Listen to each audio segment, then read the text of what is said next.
എന്താ ഒരു സന്തോഷം? അവിടെ പോകുമ്പോഴും ഇതിങ്ങനെ മുഖത്തുണ്ടായാൽ മതി. കാശിൽ നിന്ന് ബാംഗ്ലൂരിൽ നിന്ന് വീട്ടിലേക്ക് വന്നു. അപ്പം തുമ്പിയെ വിളിക്കാൻ അവൻ ഇങ്ങോട്ട് വരാമെന്ന് വിളിച്ചു പറഞ്ഞ് കേട്ട് സന്തോഷത്തോടെ ഒരുങ്ങാൻ തുടങ്ങുവാണ് അവൾ. അത് കണ്ട് രവിശങ്കർ ഒരു വാക്കിലോടെ പറഞ്ഞു, പോ അച്ഛേ, ഞാൻ അങ്ങനെ മറ്റൊരാളെ ഡിപ്പെൻഡ് ചെയ്ത് നിൽക്കുമൊന്നുമില്ല.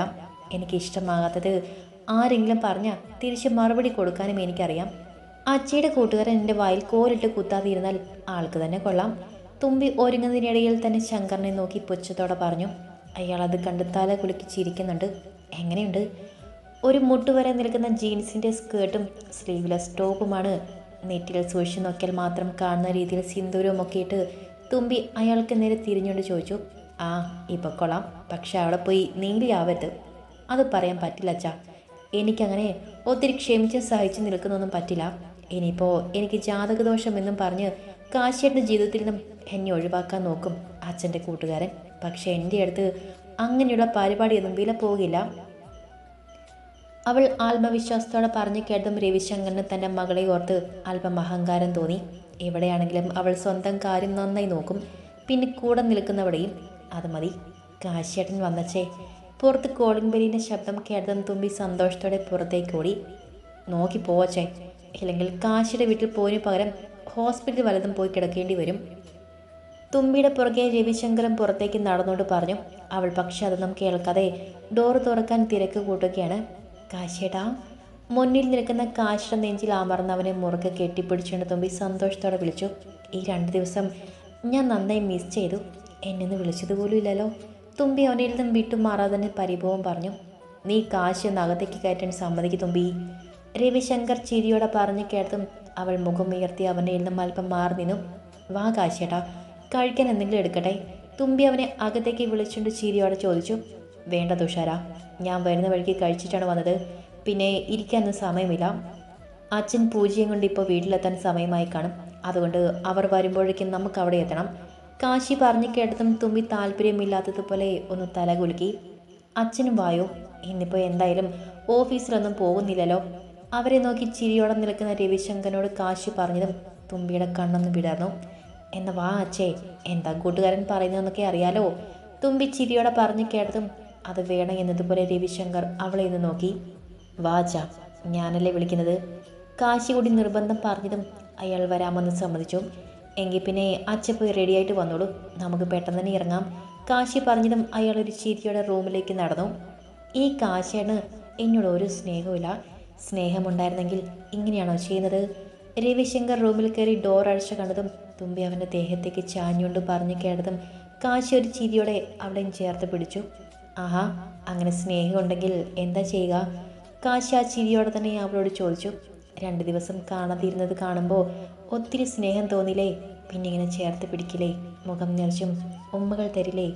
തുമ്പി പറഞ്ഞുകൊണ്ട് അവനെ കെട്ടിപ്പിടിച്ച് കുറച്ചു നേരം നിന്നുകൊണ്ട് ആ മുഖം പതിയെ താഴ്ത്തി ആ നെറ്റിയിലും കവളിലും ഒക്കെ പതിയെ ചുംബിച്ചുകൊണ്ട് പറഞ്ഞു.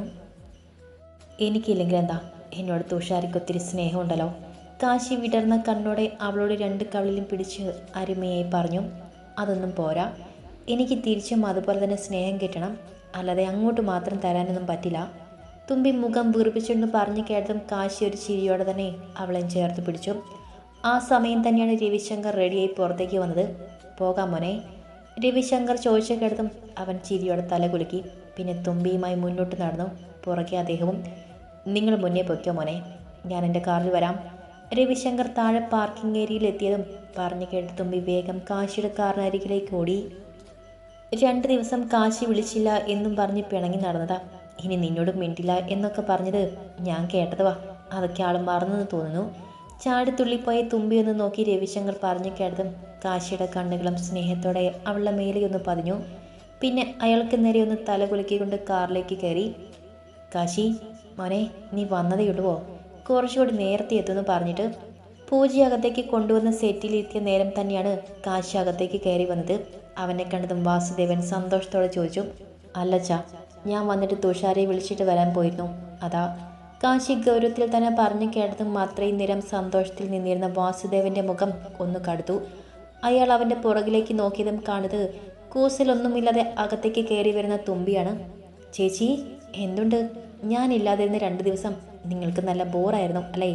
തുമ്പിയെ കണ്ടതും വിടർന്ന മുഖത്തോടെ നിൽക്കുന്ന ചൈതന്യയെ നോക്കി തുമ്പി ചിരിയോടെ ചോദിച്ചതും അവൾ അല്പം പേടിയിൽ വാസുദേവൻ്റെ മുഖത്തേക്ക് നോക്കി. എന്താ കാശിത്? തുമ്പി രവിശങ്കറിൻ്റെ ഒപ്പം വീട്ടിലേക്ക് പോയതാണല്ലോ, പിന്നെ എന്തിനാ നീ വീണ്ടും അവളെ വീട്ടിലേക്ക് കൊണ്ടുവന്നത്? അച്ഛൻ പറഞ്ഞത് അനുസരിക്കാൻ നീ തയ്യാറല്ല എന്നാണോ? വാസുദേവൻ കാശിയുടെ മുഖത്തേക്ക് നോക്കി കടുപ്പത്തിൽ ചോദിച്ചു. ആ സമയം തന്നെ രവിശങ്കർ അകത്തേക്ക് കയറി വന്നിരുന്നു. അതിന് ഞാൻ തുഷാരെ ഉപേക്ഷിച്ചതല്ലോ അച്ഛാ, പിന്നെ എന്തിനാ അവളെ ഞാൻ ഇങ്ങോട്ട് കൊണ്ടുവരാതിരിക്കണം? പിന്നെ അച്ഛൻ പറയുന്നതെല്ലാം അനുസരിക്കണമെന്ന് എനിക്കുണ്ട്. പക്ഷേ ഇതുപോലെയൊക്കെ അച്ഛൻ പറഞ്ഞാൽ ഞാൻ എങ്ങനെ അനുസരിക്കാനാണ്? കാശിയുടെ മുഖത്ത് ചെറിയ ഗൗരവം തന്നെയാണ്. ശരി, നീ എന്നെ അനുസരിക്കേണ്ട കാശി. പക്ഷെ തുമ്പിയുടെ ഉണ്ടെങ്കിൽ ഞാനും എൻ്റെ മക്കൾ മാധവും പൂജയും ഇനി ഇവിടെ നിൽക്കില്ല. ഞാൻ വേണോ ഇവൾ വേണോ എന്ന് നിനക്കിപ്പോൾ തീരുമാനിക്കാം. വാസുദേവൻ അത്യധികം ദേഷ്യത്തിൽ പറഞ്ഞു കേട്ടതും ചൈതന്യം ഒന്ന് ഞെട്ടി. മാധവും പൂജയും മാത്രമാണ് അച്ഛൻ്റെ മക്കളെങ്കിൽ ഞാനും ചൈതവും പിന്നെ ആരാച്ചാ? കാശി അയാളെ തന്നെ നോക്കി. അവൻ അങ്ങനെ ചോദിച്ച കേട്ടതും അയാളുടെ മുഖം പെട്ടെന്ന് വിളറി വെളുത്തു. ഞാൻ അങ്ങനെയല്ല കാശി ഉദ്ദേശിച്ചത്. അയാൾ അവനോട് പറയാൻ ശ്രമിച്ചു. സാറില്ല അച്ഛാ, എനിക്ക് കുഴപ്പമില്ല. പിന്നെ തുഷാരെ എൻ്റെ ജീവിതത്തിൽ നിന്നും പറഞ്ഞു വിടാൻ അച്ഛനല്ല. ഇനിയിപ്പോൾ അവൾ പറഞ്ഞാൽ പോലും ഞാൻ സമ്മതിക്കില്ല. കാശി ഉറപ്പോടെ പറഞ്ഞു കേട്ടതും തുമ്പിയുടെ മുഖമൊന്ന് വിടർന്നു. അത് കണ്ട് വാസുദേവൻ്റെ മുഖം കൂടുതൽ ഇരുണ്ടു. ഉറപ്പാണോ കാശി? ഉറപ്പാണച്ചാ. കാശിയും ഉലയാതെ നിന്നു. ശരി, അങ്ങനെയാണെങ്കിൽ ഇന്ന് തന്നെ ഞങ്ങൾ ഇവിടെ നിന്ന് ഇറങ്ങും. നിൻ്റെ വീടിൻ്റെ അത്രയും ഇല്ലെങ്കിലും എനിക്കുമുണ്ട് ഒരു വീട്, അവിടെ താമസിക്കും ഇനി ഞങ്ങൾ. ശരി, അച്ഛൻ്റെ ഇഷ്ടം. അച്ഛൻ ഇപ്പോൾ വേണമെങ്കിലും ഇവിടെ നിന്ന് ഇറങ്ങാം. വാസുദേവൻ പറഞ്ഞു കേട്ടതും കാശി തല കുലുക്കി തന്നെ സമ്മതവും അറിയിച്ചു. പക്ഷെ അവൻ്റെ ആ പാർശ്വൽ അവിടെ ഉണ്ടായിരുന്ന തുമ്പിയടക്കം എല്ലാവരും ഷോക്കായി നിന്നുപോയി. കാശി? വാസുദേവൻ വിശ്വാസം വരാതെ അവനെ നോക്കി. പറഞ്ഞു അച്ഛാ. കാശി യാതൊരു ഭാവമാറ്റവുമില്ലാതെ അയാളെ നോക്കി. നിന്റെ ഭാര്യയ്ക്ക് വേണ്ടി എന്നെ തന്നെ തള്ളി പറയുന്നു, ഇത് ശരിയാണോ മോനെ? വാസുദേവൻ അവനെ സങ്കടത്തോടെ നോക്കിക്കൊണ്ട് ചോദിച്ചു. പണ്ട് ഇങ്ങനൊരവസ്ഥയിലൂടെ ഞങ്ങളും കടന്നു പോയിട്ടുണ്ട് അച്ഛാ. അച്ഛൻ പുതിയ ഭാര്യയ്ക്കും മക്കൾക്കുമൊപ്പം കൂടിയപ്പോൾ ഞങ്ങളെ തള്ളിക്കളഞ്ഞില്ല എങ്കിലും പലപ്പോഴും ഞങ്ങൾക്ക് അങ്ങനെ തോന്നിയിട്ടുണ്ട്. കാശിയുടെ കണ്ണുകൾ ചുവന്ന് നേറി. അത് കണ്ടതും തുമ്പി അവനെ തന്നെ നോക്കി നിന്നു. നിങ്ങളെ നോക്കാൻ ഞാനൊരു കല്യാണം കഴിച്ചത് അത്രയും വലിയ തെറ്റാണോ മോനെ? അമ്മയില്ലാത്ത ഇത്തിരി പോന്ന നിങ്ങളെ ഞാൻ ഒറ്റയ്ക്ക് എങ്ങനെ നോക്കാനായിരുന്നു? സത്യം അങ്ങനെയല്ലായിരുന്നുവെങ്കിലും അയാൾക്കത് ചോദിക്കാൻ പറ്റുമായിരുന്നുള്ളൂ. തെറ്റ് ചെയ്തെന്ന് ഞാൻ പറഞ്ഞില്ലല്ലോ അച്ഛാ. പക്ഷേ ഇപ്പം അച്ഛൻ പറഞ്ഞതിനോട് എനിക്ക് യോജിക്കാൻ പറ്റില്ല. തുഷാരയുടെ അച്ഛൻ ആളൊറ്റയ്ക്കാണ് അവളെ വളർത്തി വലുതാക്കിയത്. തനിക്ക് എന്താണ് വേണ്ടത് എന്താണ് വേണ്ടാത്തതെന്നും ആരെ വിശ്വസിക്കണം ആരെ വിശ്വസിക്കേണ്ട എന്നുമൊക്കെ അവൾക്കറിയാം. പക്വതയോടെ ഓരോ കാര്യങ്ങളും തീരുമാനിക്കാൻ കഴിയുന്നുണ്ട്. അതൊക്കെ ഇങ്ങനെയൊരച്ഛൻ വളർത്തിയതിൻ്റെ മഹത്വം തന്നെയാണ്. കാശി രവിശങ്കറിനെ കുറിച്ച് പറഞ്ഞു കേട്ടതും അയാൾ സ്നേഹത്തോടെ കാശിയെ നോക്കി. വാസുദേവൻ എന്തു പറയണമെന്നറിയാതെ മിണ്ടാതെ നിന്നു. പക്ഷേ എനിക്കതിലൊന്നും പരാതിയില്ല അച്ഛാ. അങ്ങനെയായിരുന്നുവെങ്കിൽ ഞാനിപ്പോഴും നിങ്ങളിലൊക്കെ കൂടെ ജീവിക്കുമായിരുന്നു. അച്ഛന് എങ്ങനെയാണെന്ന് അറിയില്ലെങ്കിലും ഞങ്ങൾക്ക് രണ്ടുപേർക്കും അച്ഛന് ജീവൻ തന്നെയാണ്. അതുകൊണ്ട് തന്നെയാണ് അച്ഛൻ പറഞ്ഞതുപോലെ മീരിയെ കല്യാണം കഴിച്ചത്. അതും ഒരു തെറ്റായിരുന്നെന്ന് ബോധ്യപ്പെട്ടപ്പോൾ തുമ്പി ചൂണ്ടിക്കാണിച്ചു തന്നതും അച്ഛൻ തന്നെയാണ്. ഇനി ഞാൻ എന്തൊക്കെ അനുസരിക്കണം അച്ഛാ? കാശി അയാളുടെ മുഖത്തേക്ക് തന്നെ നോക്കി. എൻ്റെ ഭാര്യയാണ് തുഷാര. ഞാൻ ഇവിടെയുണ്ടോ അവിടെ അവളും ഉണ്ടാകും. ഇനി അത് ആര് പറഞ്ഞാലും തിരുത്താൻ എനിക്ക് പറ്റില്ല അച്ഛാ. പിന്നെ ഇവിടെ നിൽക്കുന്നതും നിൽക്കാത്തതും അച്ഛൻ്റെ ഇഷ്ടം. കാശി പറഞ്ഞു നിർത്തി. കൊള്ളാം, ഒരു പെണ്ണിൻ്റെ തൊലി വെളുപ്പ് കണ്ടു നീ അങ്ങോട്ട് ചാഞ്ഞിട്ട് കുറ്റമെല്ലാം ഞങ്ങൾക്ക്. ഇതൊന്നും അത്ര നല്ലതൊന്നുമല്ല കാശി. പിന്നെ ഞങ്ങളെ അങ്ങനെയൊന്നും ഇല്ലാതെ ഇവിടെ നിന്ന് ഇറക്കിവിടാൻ നിനക്ക് പറ്റുകയുമില്ല. മനസ്സിലായില്ല?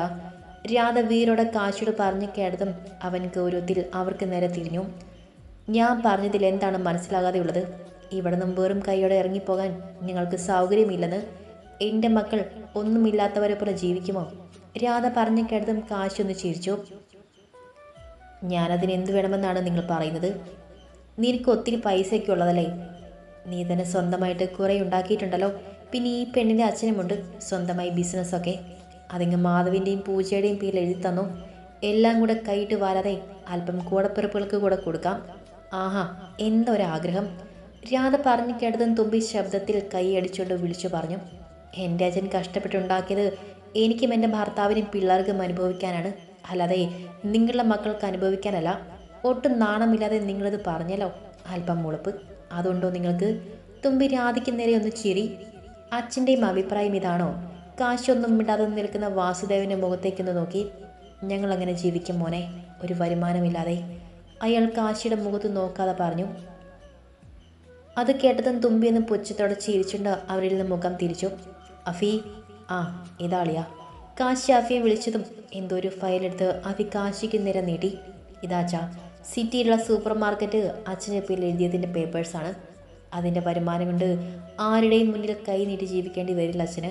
കാശി പറഞ്ഞുകൊണ്ട് തൻ്റെ കയ്യിലിരിക്കുന്ന ഫയൽ വാസുദേവൻ്റെ കയ്യിൽ കൊടുത്തു. അയാൾ അവനെ പകപ്പോടെ നോക്കി നിൽക്കുകയാണ്. അയ്യേ, അതിനാ ഒരു പലചരക്ക് കട മാത്രം ആർക്ക് വേണം? അതിൽ നിന്നും എന്ത് വരുമാനം കിട്ടുമെന്നാണ് നീ പറയുന്നത്? അപ്പോൾ എൻ്റെ മാധവിനും പൂജയ്ക്കും എന്താ നീ എഴുതി വച്ചിരിക്കുന്നത്?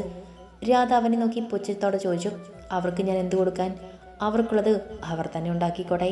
കാശി പറഞ്ഞു കേട്ടതും എല്ലാം കേട്ട് ഞെട്ടിയിരുന്ന പൂജ ഒന്നുകൂടെ ഞെട്ടി. ഏട്ടാ, അപ്പോൾ എനിക്കൊന്നുമില്ലേ?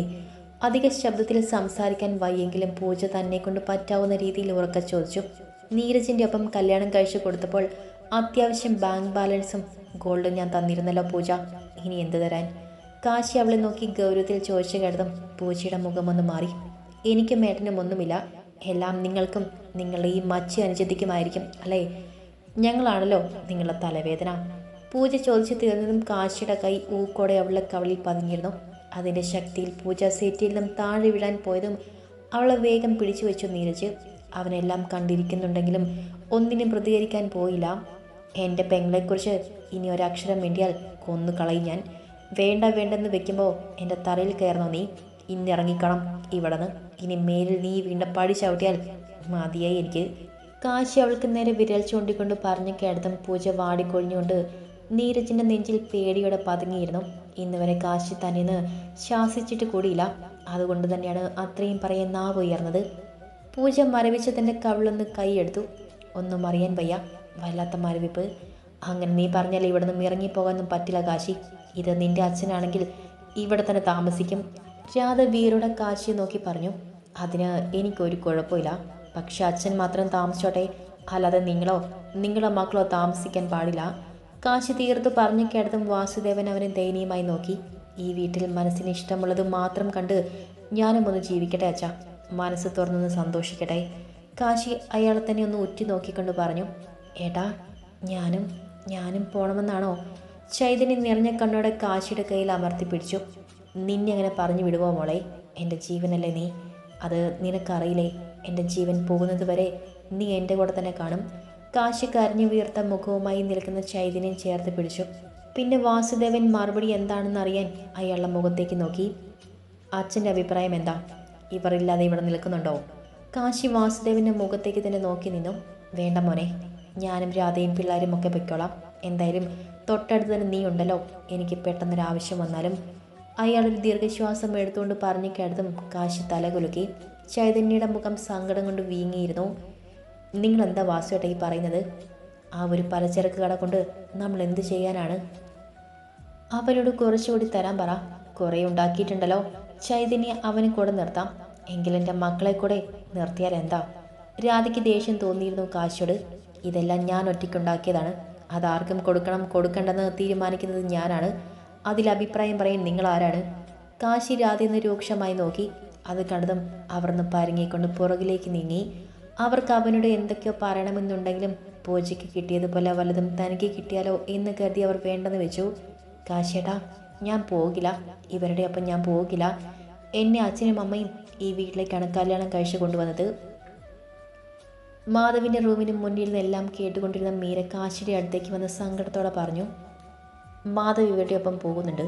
പിന്നെ എന്ത് ബന്ധത്തിൻ്റെ പുറത്താണ് മീരയ്ക്ക് മാത്രമേ ഇവിടെ നിൽക്കണമെന്ന് പറഞ്ഞത്? എനിക്ക് മനസ്സിലായില്ല. കാശി മീരയുടെ നേർക്ക് തിരിഞ്ഞു. കാശിയേട്ടാ, എനിക്കിപ്പോഴും കാശിയേട്ടൻ ഇഷ്ടമാണ്. ഞാൻ നിങ്ങളെ വിട്ടിട്ട് എങ്ങനെ ഇവിടെ കൂടെ പോകും? ഞാൻ പോകില്ല കാശിയേട്ടാ. ഇവിടെ നിങ്ങളുടെ മുഖം കണ്ടെങ്കിലും ഞാൻ കഴിഞ്ഞോളാം. മീര നിറഞ്ഞ കണ്ണോടെ കാശിയുടെ കയ്യിൽ അമർത്തി പിടിച്ചു. അത് കണ്ടതും തുമ്പി പല്ല് കടിച്ചുകൊണ്ട് മുന്നിലേക്ക് വരാൻ നിന്നു. പക്ഷെ വേണ്ടെന്ന രീതിയിൽ രവിശങ്കർ അവളെ അവിടെ തന്നെ പിടിച്ചു നിർത്തി. കാശി അവൾക്കുള്ള മറുപടി കൊടുക്കട്ടെ തുമ്പി. രവിശങ്കർ പറഞ്ഞു കേട്ടതും താല്പര്യമില്ലാതെ തുമ്പി എന്ന് തല കുലുക്കി. എങ്കിലും മീരയുടെ കണ്ണമൊന്ന് അടിച്ചു പൊട്ടിക്കാൻ അവൾക്ക് വല്ലാത്ത പക തോന്നി. കൈയെടുക്കും മീര. കാശി കണ്ണുകളടച്ച് തുറന്നുകൊണ്ട് മെല്ലെ പറഞ്ഞു. ഇല്ല, ഞാൻ കൈ എടുക്കില്ല. എനിക്കൊരബദ്ധം പറ്റിയെന്നുള്ളത് നേരാണ്. എന്ന് വെച്ച് എനിക്കിപ്പോഴും കാശിയേട്ടനെ സ്നേഹിച്ചുകൂടാ എന്നില്ലല്ലോ. എനിക്ക് മാധവിയൊട്ടും ഉൾക്കൊള്ളാൻ കഴിയില്ല. എൻ്റെ മനസ്സിൽ മുഴുവനും കാശിയേട്ടൻ മാത്രമേ ഉള്ളൂ. അവൾ പറഞ്ഞു തീർന്ന അടുത്ത നിമിഷം തന്നെ കാശിയുടെ കൈ അവളുടെ ഇടത് കവളിൽ പതിഞ്ഞു. കാശിയേട്ടാ. മീര വിശ്വാസം വരാതെ തൻ്റെ കവളിൽ അമർത്തി പിടിച്ചുകൊണ്ട് നിറഞ്ഞ കണ്ണോടെ അവനെ വിളിച്ചു. അത് കേട്ടതും അവളുടെ മറ്റേ കവളിലും പതിഞ്ഞു അവൻ്റെ ഉറപ്പുള്ള കൈ. എന്നിട്ടാണോടി അവന് മുന്നിൽ പോയി കിടന്നു കൊടുത്തതെന്ന് ഞാൻ ചോദിക്കില്ല മീര. കാരണം ഭർത്താവെന്ന നിലയിൽ ഞാൻ നിനക്കൊരു പരാജയമായതുകൊണ്ട്. പക്ഷേ ഞാൻ നിന്നോട് സമയം ചോദിച്ചിരുന്നു. അത് നിനക്ക് പറ്റിയില്ല. അതിലെനിക്ക് പരാതിയില്ല. പിന്നെ വീണ്ടും അവൻ്റെ ഒപ്പം പോയിട്ട് എൻ്റെ കൂടെ വരാൻ ശ്രമിക്കുന്നു. ഇത് നല്ലൊരു സ്ത്രീക്ക് ചേർന്ന പണിയാണ് ഞാൻ പറയില്ല. അപ്പോൾ ഞാൻ പറഞ്ഞു വന്നത്, മേലാൽ എൻ്റെ മുൻപിൽ വന്ന് നീ ഇങ്ങനെ സംസാരിച്ചാൽ ഇതുപോലെ ആയിരിക്കില്ല എൻ്റെ പ്രതികരണം. ഞാൻ പറഞ്ഞത് മീരയ്ക്ക് മനസ്സിലായി കാണുമല്ലോ. കാശി അവൾക്ക് നേരെ നോക്കി ദേഷ്യത്തിൽ ചോദിച്ചതും മീര വിളറിയ മുഖത്തോടെ പതിയെ തല കുലുക്കി. അച്ഛൻ എപ്പോഴാ അങ്ങോട്ട് പോകുന്നത്? കാശി വാസുദേവനെ നോക്കി സംശയത്തോടെ ചോദിച്ചു. വീട് മുഴുവൻ വൃത്തിയായിട്ടല്ലേ കിടക്കുന്നത്? അപ്പോൾ ഇന്ന് തന്നെ പോകാൻ മോനെ. അവിടെ ഫർണിച്ചർ എല്ലാം ഉണ്ടല്ലോ. വാസുദേവൻ തളർന്ന സ്വരത്തിൽ പറഞ്ഞു. രാധേ, നമ്മുടെ ഡ്രസ്സെല്ലാം മടക്കിയെടുക്ക്. കൂടെ എല്ലാവരോടും പറ. വാസുദേവൻ സെറ്റിൽ ഇരുന്നു കൊണ്ട് രാധയൊന്ന് നോക്കി. അപ്പോൾ ഇവിടുന്ന് പോകാൻ തന്നെ തീരുമാനിച്ച വാസുവേട്ടാ? രാധ ഒരു പരുങ്ങലോടെ ചോദിച്ചു. അവൻ കല്യാണം കഴിച്ചതിന് ശേഷം നമ്മളൊക്കെ ഒരു ഭാരമായി രാധേ. അപ്പോൾ പിന്നെ ഇവിടുന്ന് ഇനിയും നാണം കെടണ്ട. നീ ഞാൻ പറഞ്ഞതനുസരിക്കാൻ നോക്ക്. വാസുദേവൻ പറഞ്ഞു കേട്ടതും കാശിയുടെ കണ്ണുകൾ ചുവന്നു. എങ്കിലും അവൻ അയാൾക്ക് മുഖം കൊടുക്കാതെ വിങ്ങി നിൽക്കുന്ന ചൈതന്യം ചേർത്ത് പിടിച്ചു. 2-3 മണിക്കൂറിന് ശേഷം വാസുദേവനും ഭാര്യയും മീരയും മാധവും പൂജയും നീരജും എല്ലാം അവിടുന്ന് ഇറങ്ങി. കാശിയുടെ ഡ്രൈവർ കൂടെ ചേർന്നാണ് മാധവിനെ അപ്പുറത്തേക്ക് കൊണ്ടുപോകാൻ സഹായിച്ചത്. അച്ഛൻ മക്കളോട് എന്തെങ്കിലും തെറ്റ് ചെയ്തെങ്കിൽ ക്ഷമിക്കണം. പോകുന്നതിന് മുൻപ് വാസുദേവൻ ചൈതന്യയുടെയും കാശിയുടെയും കൈകൾ രണ്ടും പിടിച്ചെടുത്ത് തൻ്റെ നെഞ്ചിൽ അമർത്തിക്കൊണ്ട് പറഞ്ഞു. അതിന് രണ്ടുപേരും മറുപടി പറയാതെ അങ്ങനെ തന്നെ നിന്നു. കാശിയുടെ വീടിന് തൊട്ടപ്പുറത്തെ കുഞ്ഞു വീട്ടിലാണ് അവരെല്ലാം മാറിയത്. വാസുദേവൻ്റെ കുടുംബ വീടാണത്. കാശി ബിസിനസ് എല്ലാം ചെയ്ത് സ്വന്തമായി വെച്ച വീട്ടിലായിരുന്നു എല്ലാവരും താമസം.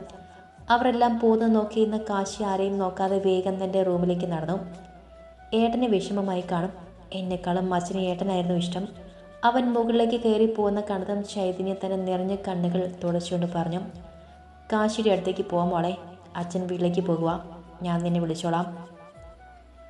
കാശി പോയതും നോക്കിയിരുന്ന തുമ്പിയുടെ തോളിൽ കൈവച്ചുകൊണ്ട് രവിശങ്കർ പറഞ്ഞു കേട്ടതും തുമ്പി വേഗം അയാളെ നിന്ന് കെട്ടിപ്പിടിച്ചുകൊണ്ട് മുകളിലേക്ക് ഓടി. അത് നോക്കി ഒരു ചിരിയോടെ ബാക്കിയുള്ളവരോട് പറഞ്ഞ് രവിശങ്കറും അവിടെ നിന്നും ഇറങ്ങി. കാശിയേട്ടാ. തുമ്പി റൂം ലോക്ക് ചെയ്തു വന്ന് ബെഡിൽ തല താഴ്ത്തിയിരിക്കുന്ന കാശിയുടെ തോളിലൊന്ന് പിടിച്ചു.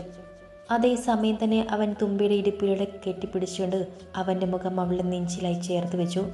പോട്ടെ, സാരില്ല. അത് മാത്രമേ തുമ്പി അവനോട് പറഞ്ഞുള്ളൂ. പിന്നെ കാശിയുടെ തലയുടെ ഒരു സ്വാന്തനം പോലെ മെല്ലെ അവിടെ തലോടി നിന്നു.